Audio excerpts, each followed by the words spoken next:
Bom dia, irmãos.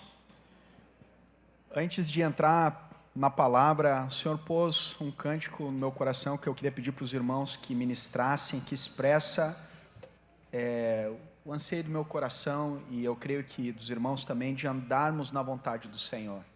Amém?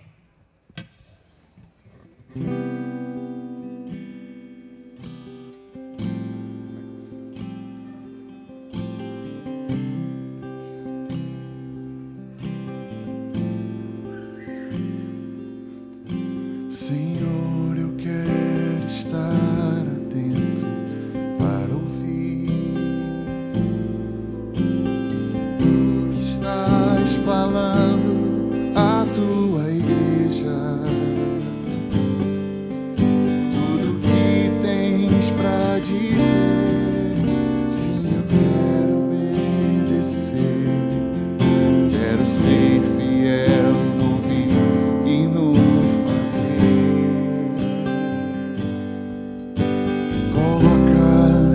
meus lábios um novo cântico,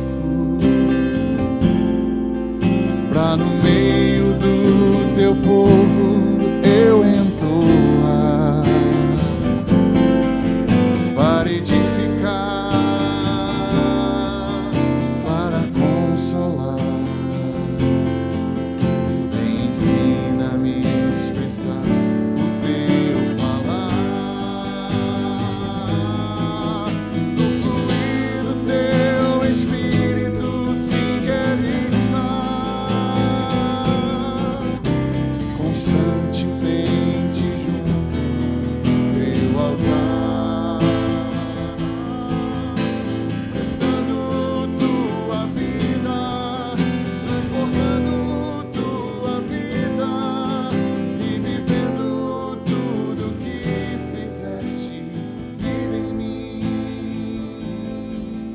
Expressando tua vida, transformando tua vida, vivendo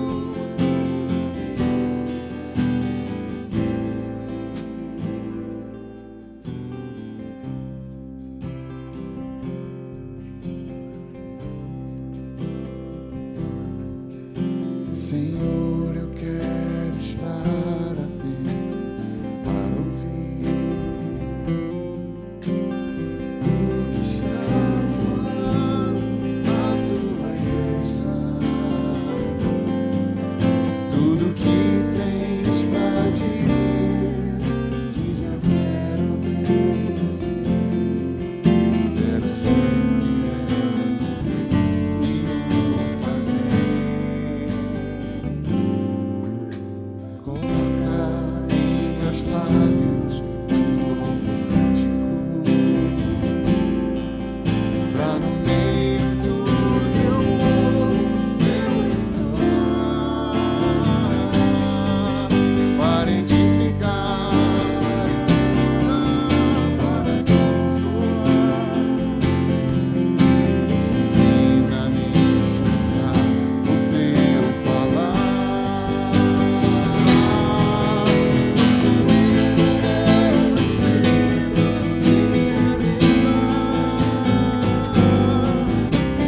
Constantemente junto ao teu altar, expressando tua vida, transportando tua vida e vivendo tudo que fizeste vir em mim,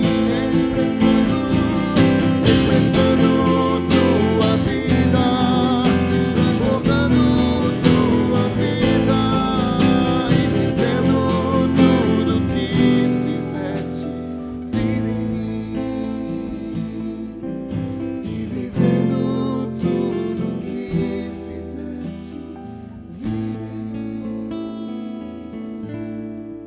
Sim, Senhor, nós queremos te ser fiéis, não apenas ouvir, mas obedecermos a tua palavra bendita. Nós te amamos e queremos estar no centro da tua vontade.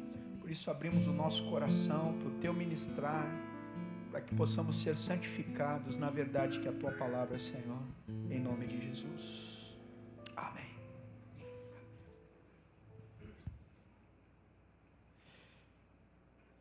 Amém, queridos? Podemos abrir a palavra de Deus em Malaquias.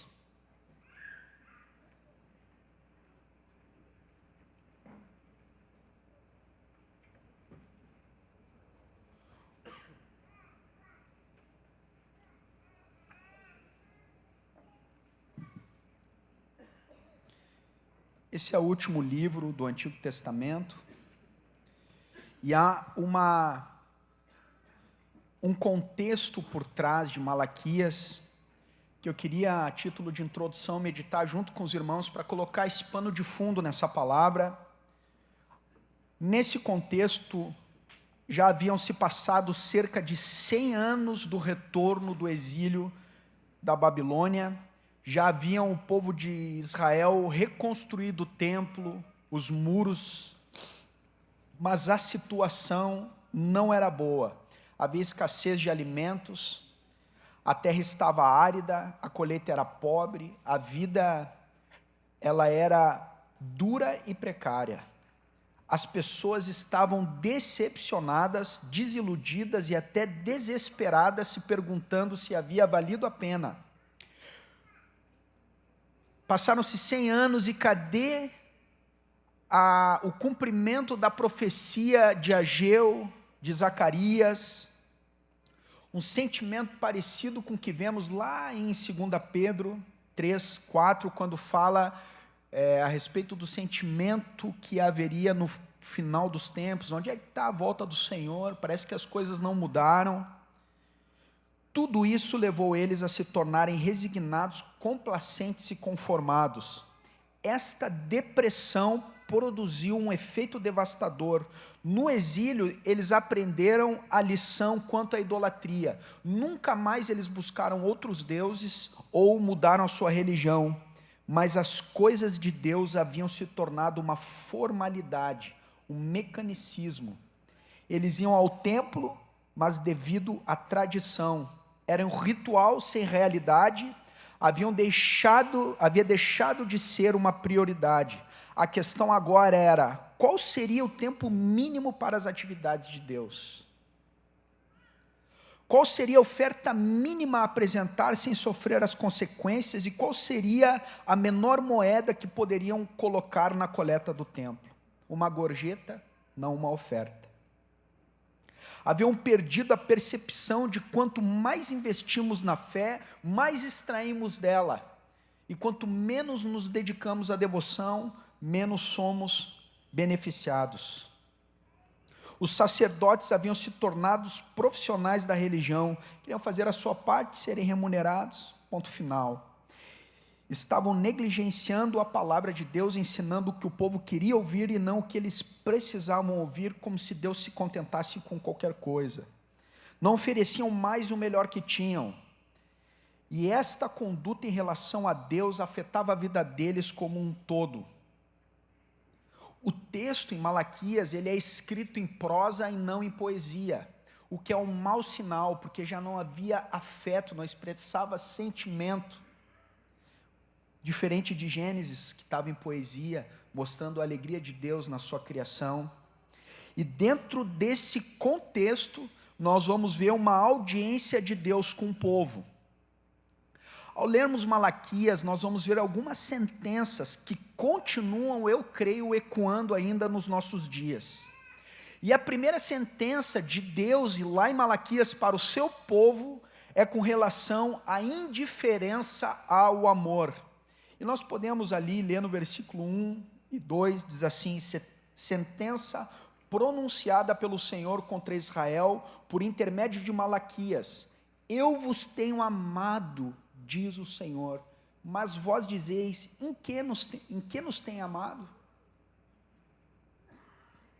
Eu creio que esse é um sentimento parecido com a parábola do filho pródigo, daquele filho perdido dentro, lá em Lucas 15, quem lembra dessa parábola? Lembram que havia um filho perdido dentro, que estava com um sentimento de que o pai não se importava com ele? E pasmem, aquela parábola significava, aquele filho dentro da casa ingrato era o povo judeu. O Senhor remete aos seus ancestrais de como ele havia escolhido Israel em sua graça sem nenhum mérito. Mas, queridos, nós também fomos salvos pela graça, sem nenhum mérito, mas por causa do grandioso amor do nosso Senhor. E muitas vezes somos tentados a duvidar desse amor face às circunstâncias difíceis. Eu lembro de certa vez eu estava passando por um deserto. Alguém já passou por um deserto que tem a impressão de que dá tudo certo para todo mundo, menos para si? Parece que a nuvem da tempestade está só sobre a sua cabeça. Eu estava passando por um deserto assim. Eu olhava ao meu redor, parecia que estava tudo colorido na vida de todo mundo e um deserto na minha vida. E eu lembro que numa ocasião, muito quebrantado e chateado com o Senhor, e eu comecei uma oração religiosa, formal, e eu interrompi minha própria oração. Disse: Senhor, na verdade eu quero dizer uma coisa. Eu não me sinto amado. Por causa disso, eu não consigo ver o teu amor. Queridos, quando eu fechei meus olhos, parecia que eu tinha sido transportado pela linha do tempo e levado ao Calvário. Eu vi a cruz do nosso Senhor. E o Senhor disse: está aqui o quanto eu te amo. A cruz, queridos, revela o grande amor de Deus. Eu me lembro que eu ficava na sala, na minha casa, lendo a palavra de Deus, sentado no chão, e uma irmã que não sabia de nada, chegou para mim e disse: olha, eu tive uma visão contigo, não sei, Deus te olhava, tu estava chorando no meio de livros e da Bíblia, e eu sabia que era o Senhor, Ele estava me vendo. Queridos, Deus te vê. Lembro de Jeremias 31:3 que diz: com amor eterno eu te amei, por isso com benignidade te atraí. Saber que somos perfeitamente e eternamente amados pelo Senhor é um grande consolo em meio às lutas. Nós podemos ter descanso no cuidado fiel do Senhor. Uma das primeiras frases que eu anotei quando eu me converti, se não a primeira, eu vou botar o meu nome, mas você pode colocar o seu nome. Eduardo, não importa o que você faça de mal, Deus não vai te amar menos. Não importa o que tu faça de bem, Deus não vai te amar mais. Ele já te amou infinitamente, a ponto de ter dado o seu único filho para morrer naquela cruz, no teu lugar. Todas as coisas cooperam para o bem daqueles que amam a Deus.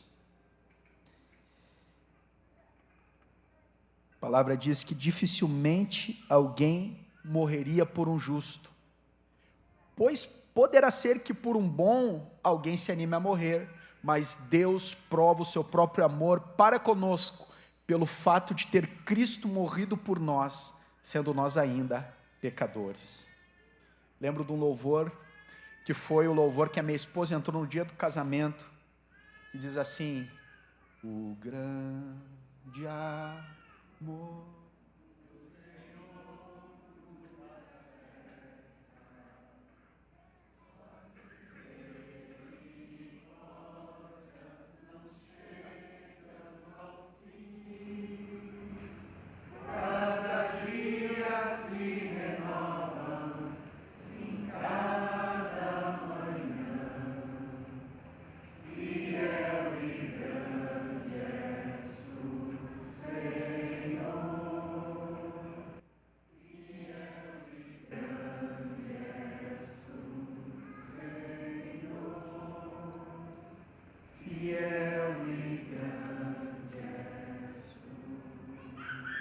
Nós não temos mérito nenhum, Deus nos amou por causa de sua graça, nós o amamos porque Ele nos amou primeiro, e que o Senhor nos guarde de jamais termos esse sentimento de olharmos para o Senhor e dizer assim: no que tu tens amado?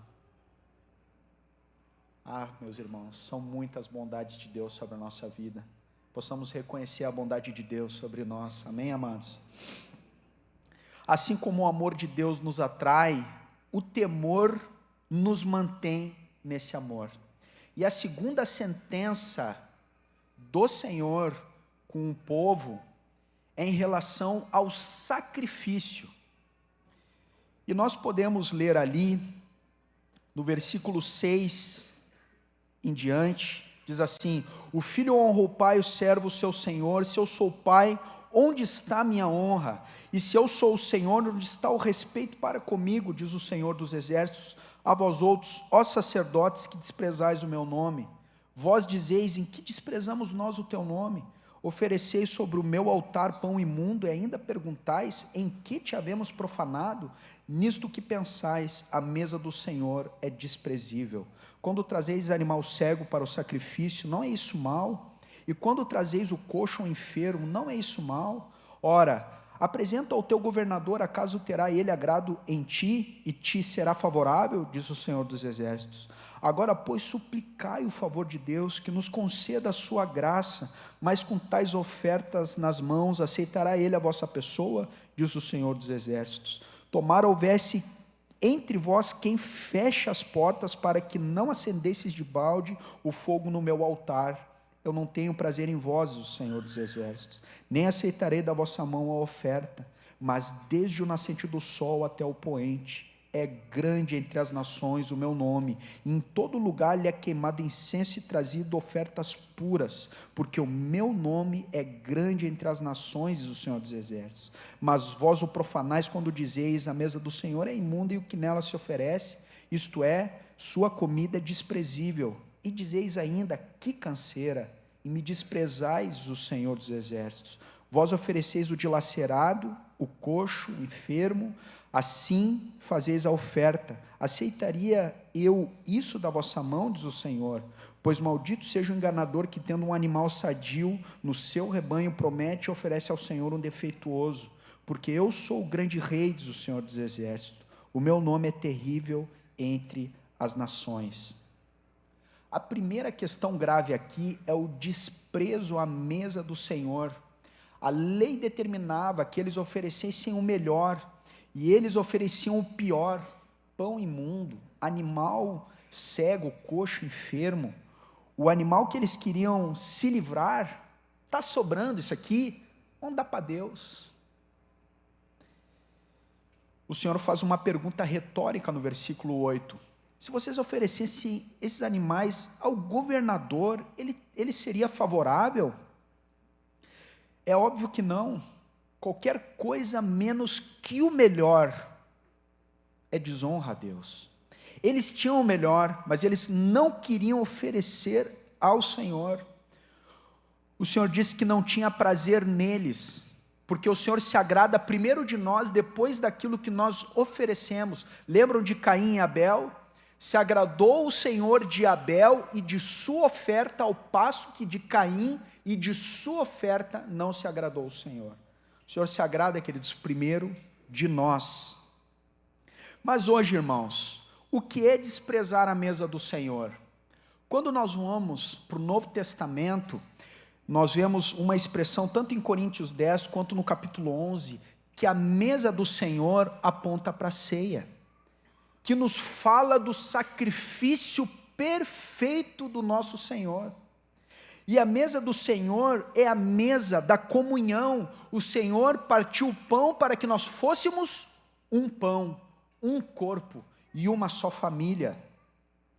E em Coríntios havia muitos fracos, doentes, não poucos adormecidos, porque eles estavam desprezando a mesa do Senhor. Como que eles desprezavam?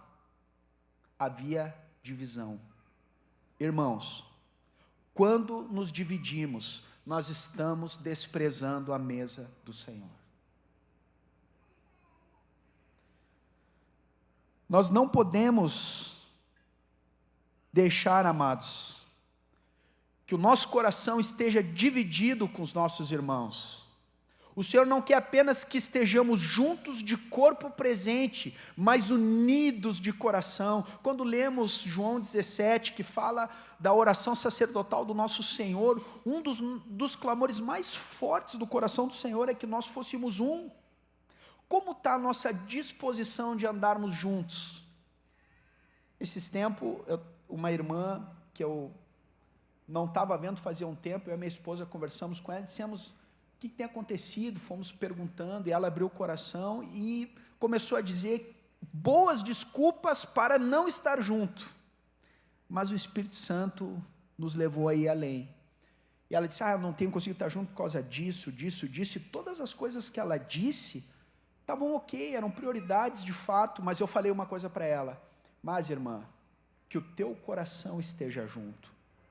Quando há uma desculpa para não estar junto, será que nós comemoramos? Não vou poder no culto domingo de manhã.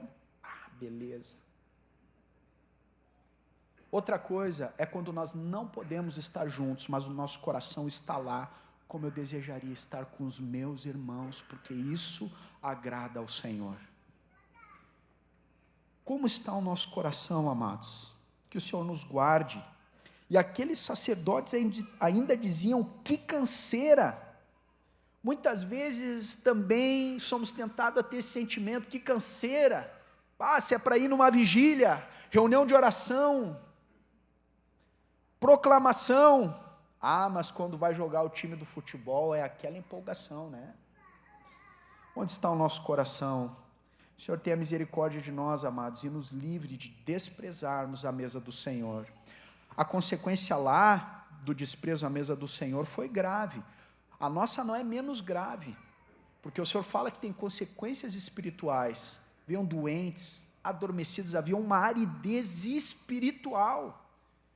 Em contrapartida, quando nós estamos unidos, irmãos, eu fico pensando quando Deus diz lá na Torre de Babel, para aquele povo ímpio, com projetos ímpios, diz assim, que o Senhor desceu para ver aquele conselho, e o Senhor diz assim, já não haverá limites para tudo que tentarem fazer, porque é uma maneira de falar e um coração.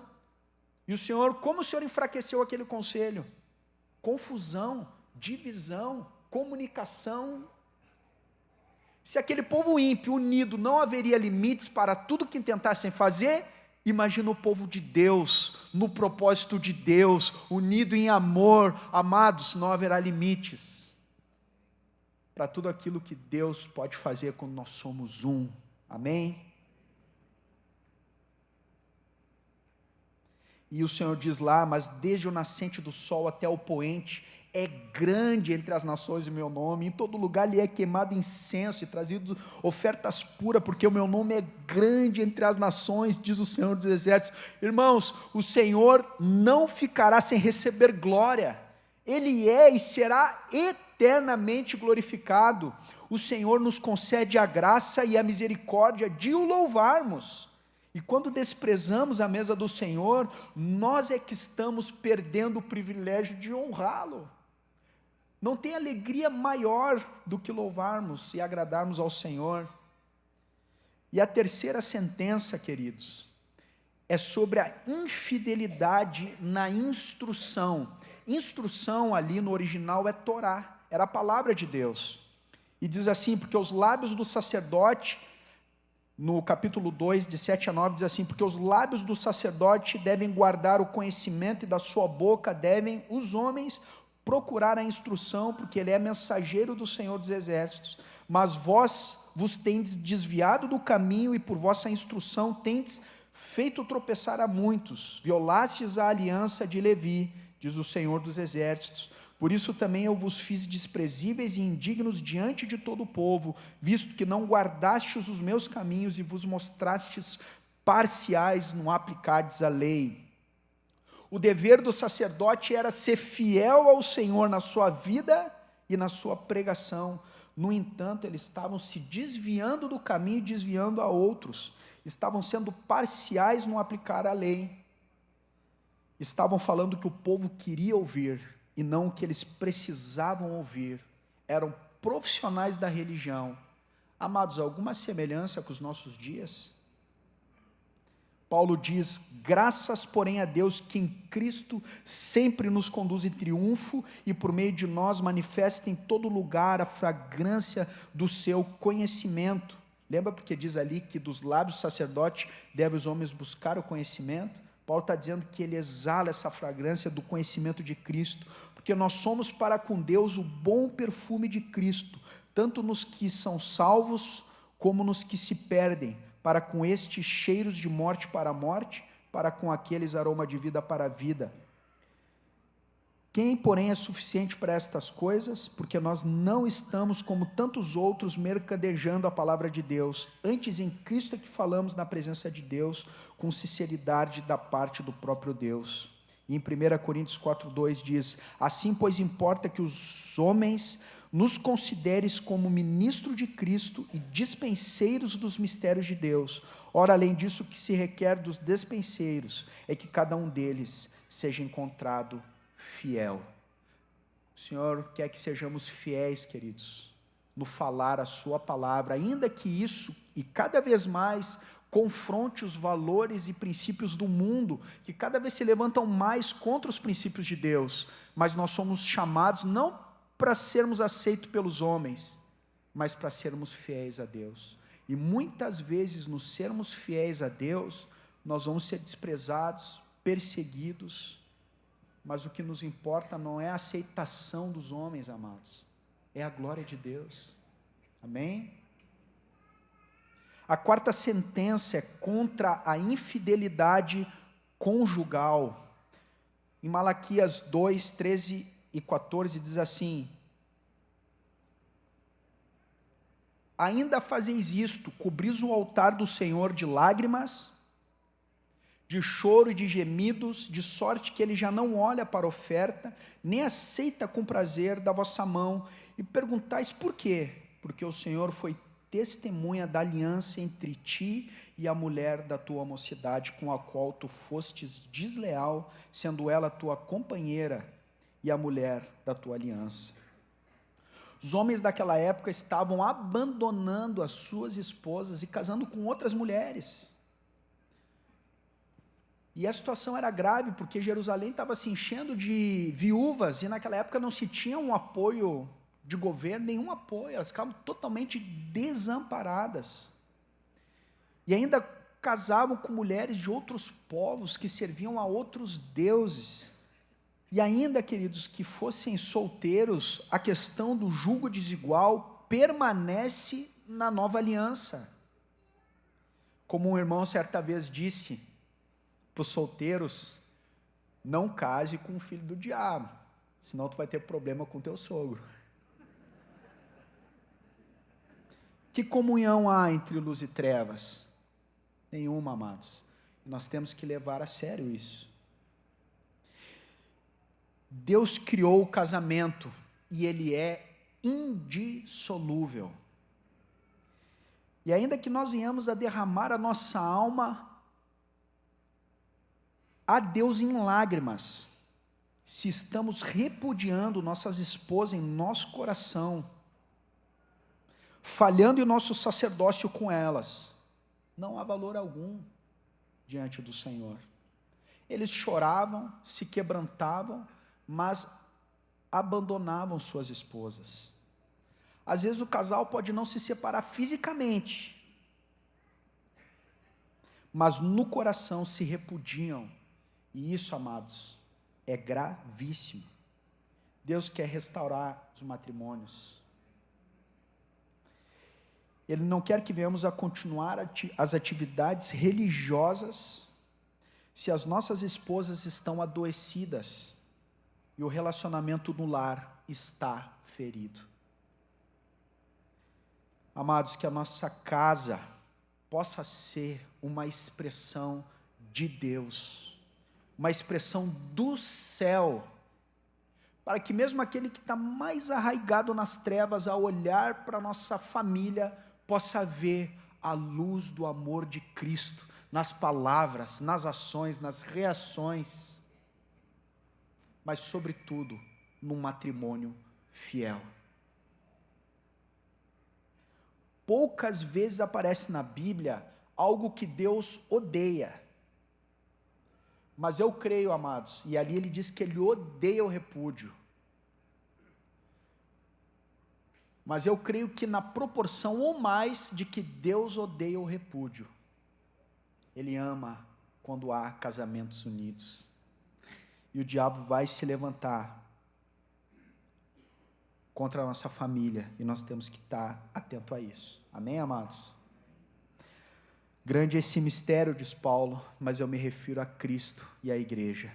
Ele é a nossa referência de sacerdócio, de fidelidade matrimonial. Quinta sentença, irmãos, é contra pensamentos distorcidos sobre a justiça de Deus. Diz em Malaquias 2,17: enfadais o Senhor com vossas palavras, e ainda dizeis: em quem enfadamos?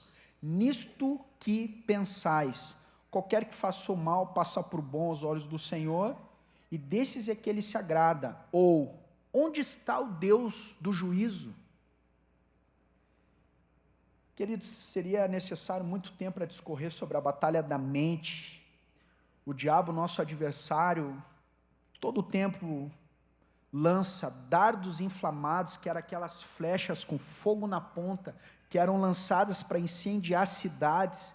Esses pensamentos vêm para nos incendiar e nos levar a distorcer das verdades do Senhor, para criar fortalezas na nossa mente. E o povo de Israel, ele ainda estava sob o domínio de outros povos, e eles sofriam por isso. Não era fácil a vida lá, a situação era muito difícil do contexto social, e eles olhavam: cadê o Deus do juízo? Talvez depois das eleições, alguns irmãos podem ter esse tipo de pensamento em relação a Deus. Às vezes podemos ficar com esse pensamento: cadê o Deus do juízo? Mas não é porque Deus não executa o juízo conforme nós gostaríamos que Ele executasse, que Ele não é justo. Lembremos do que diz lá em Tiago: a ira do homem não produz a justiça de Deus. Em Romanos diz: não vos vingueis a vós mesmos, amados, mas dai lugar à ira, porque está escrito: a mim me pertence a vingança, eu é que retribuirei, diz o Senhor. Pelo contrário, se teu inimigo tiver fome, dá-lhe de comer; se tiver sede, dá-lhe de beber, porque fazendo isso amontoarás brasas vivas sobre a sua cabeça. Não te deixes vencer do mal, mas vença o mal com o bem. E aos que clamam por juízo, lembrem de uma coisa, amados. Em 1 Pedro 4,17 diz assim: porque a ocasião de começar o juízo, onde é que começa? Na casa de Deus. É chegado. E se o primeiro vem por nós, qual será o fim daqueles que não obedecem ao Evangelho de Deus? Mas o que é muito interessante, amados, é que em seguida dessa palavra de Malaquias sobre essa sentença, começa-se uma linda promessa da vinda do Messias, que cumpriu toda a justiça de Deus, que se fez maldição em nosso lugar, porque nós éramos dignos do juízo, e o Senhor derramou a sua justiça sobre o seu Filho, para que nós pudéssemos ser justificados por sua graça. Aleluia.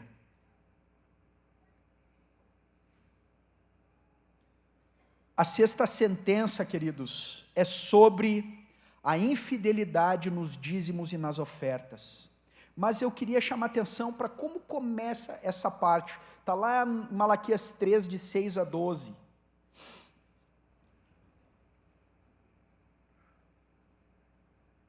Porque eu, Senhor, não mudo, por isso, vós, ó filhos de Jacó, não sois consumidos.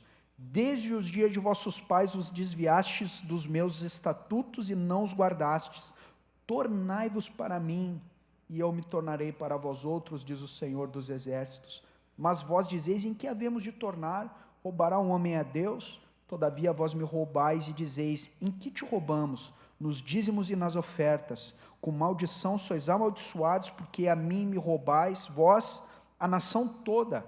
Trazei todos os dízimos à casa do tesouro, para que haja mantimento na minha casa, e provai-me nisto, diz o Senhor dos exércitos. Se eu não vos abrir as janelas do céu, e não derramar sobre vós bênção sem medida, por vossa causa repreenderei o devorador, para que não vos consuma o fruto da terra, e a vossa vide do campo não será estéril, diz o Senhor dos exércitos. Todas as nações os chamarão felizes, porque vós sereis uma terra deleitosa, diz o Senhor dos exércitos. Queridos, que maravilhosa expressão da imutabilidade de Deus. A terra está envelhecendo, o sol já não tem o seu esplendor, Nós estamos enrugando, envelhecendo, mas o Senhor não muda, bem como os seus atributos, o seu caráter santo, a sua bendita misericórdia e o seu grandioso amor não mudam, amados. Cada batida do nosso coração é um ato da graça de Deus. Como uma vez eu ouvi uma frase, do maior dos anjos ao menor dos vermes, se Deus os abandonasse, ambos virariam pó. Tudo está sendo sustentado, perfeitamente ordenado pela graça e bondade de Deus. E eu creio, queridos, que Deus não está preocupado com valores, mas com o nosso coração. Lembram da passagem da viúva pobre de Jesus no templo? Jesus estava observando um pequeno detalhe, depois vocês conferem lá, como eles ofertavam, não quanto eles ofertavam.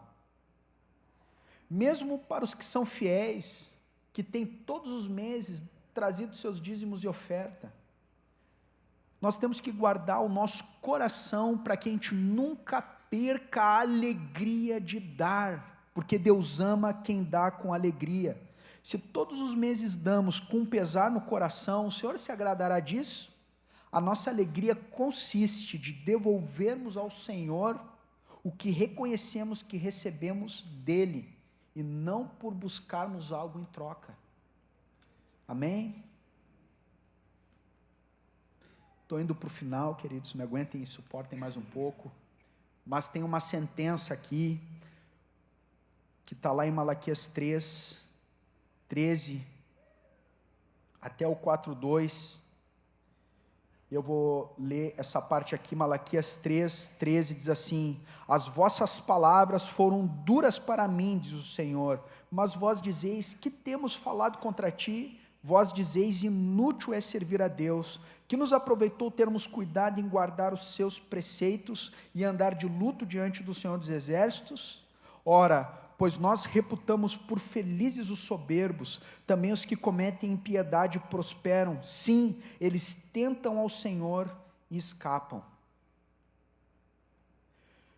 Eles estavam achando que era inútil servir a Deus e guardar os seus preceitos, e eles reputavam por felizes os homens que viviam impiamente. Eles olhavam para os povos pagãos sem Deus, estavam com ciúmes. Isso ofendia ao Senhor.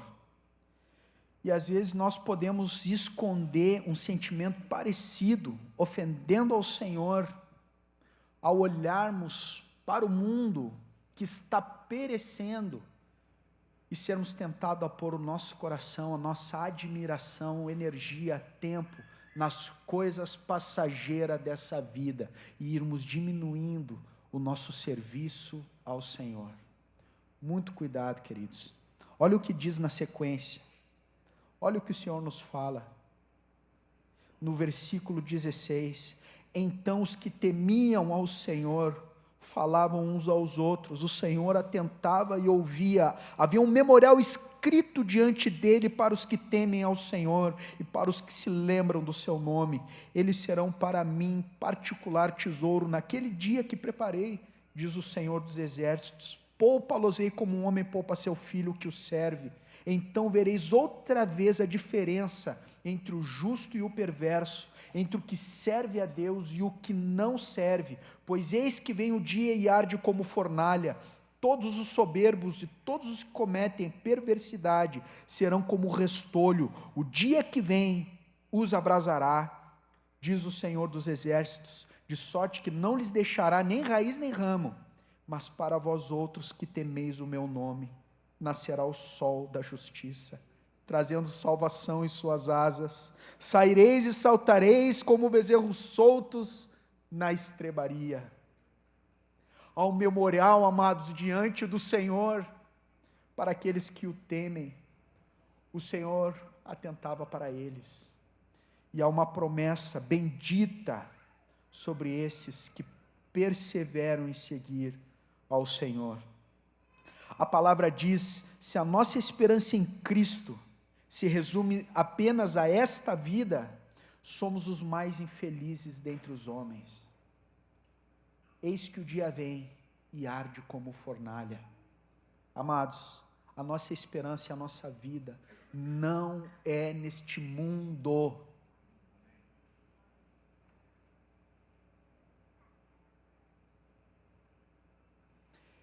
E eu quero me opor a esses pensamentos desses sacerdotes com 2 textos. O primeiro, quanto a ser inútil servir a Deus. Olha o que diz em 1 Coríntios 15, 58. Portanto, meus amados irmãos, sede firmes e inabaláveis, sempre abundantes na obra do Senhor, sabendo que no Senhor o nosso trabalho não é vão. Amados, o Senhor vai recompensar naquele grande dia. Tenho a mais absoluta certeza. Aquilo que os homens não viram, ninguém viu, aplaudiu, elogiou, guarda em teu coração. O Senhor viu. E é para Ele que fazemos. E não é vão. No Senhor o nosso trabalho não é vão. E quanto a ser felizes os que tentam ao Senhor, as pessoas do mundo, me lembrei daquele texto de João 16, 20 a 22. Em verdade eu vos digo, que chorareis e vos lamentareis, e o mundo se alegrará. Vós ficareis tristes, mas a vossa tristeza se converterá em alegria. A mulher, quando está para dar à luz, tem tristeza porque a sua hora é chegada, mas depois de nascido o menino já não se lembra da aflição, pelo prazer que tem de ter nascido ao mundo um homem. Assim também agora vós tendes tristeza, mas outra vez vos verei, e o vosso coração se alegrará, e a vossa alegria ninguém poderá tirar. Eu quero viver para esse dia, amados, onde nós veremos o nosso Senhor. Nada mais importa. Vivamos para a eternidade, para o nosso amado Senhor. Atentemos para aquilo que o Espírito tem nos falado, para que o nosso coração não se desvie da essência, e a gente venha a viver as coisas de maneira religiosa, desprezando as coisas do Senhor. Não tem nada mais maravilhoso do que essa graça que nos é estendida a vivermos para o Senhor, sermos santos para a sua glória. Lembrei de um cântico que eu queria encerrar com esse cântico. Hoje eu estou cantor, tu viu, né? Misericórdia, né? O Cacilhas ali, que vergonha, né? Mas assim, esquadrinhemos nossos caminhos e voltemos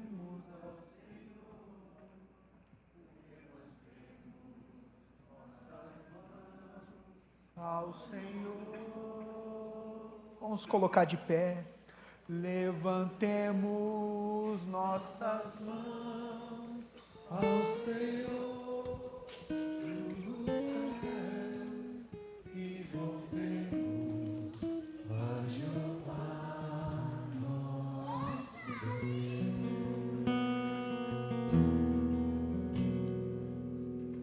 Esquadrinhemos nossos caminhos e voltemos ao Senhor. Levantemos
Amém, irmãos?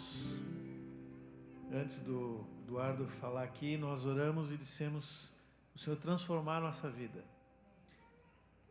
Se nós não quisermos ser como aqueles homens e mulheres lá de Israel e os sacerdotes, nós temos que levar essa palavra a sério. E o que diz esse cântico também. Talvez, eu não estou querendo acusar ninguém, não é isso, mas talvez nós estamos falhando numa dessas advertências, dessas palavras que o Senhor trouxe para Malaquias. Então, nessa nós precisamos ser transformados. Que nessa semana e nos dias que se seguem, a gente possa sinceramente estar diante do Senhor, dizendo: Senhor, esquadrinha meu coração. Vê se não tem alguma mistura no pão que somos nós, se não tem alguma coisa que o Senhor quer purificar, porque realmente nós estamos nos últimos dias. Amém? Que o Senhor traga bênção sobre a casa de vocês, em nome de Jesus. Amém.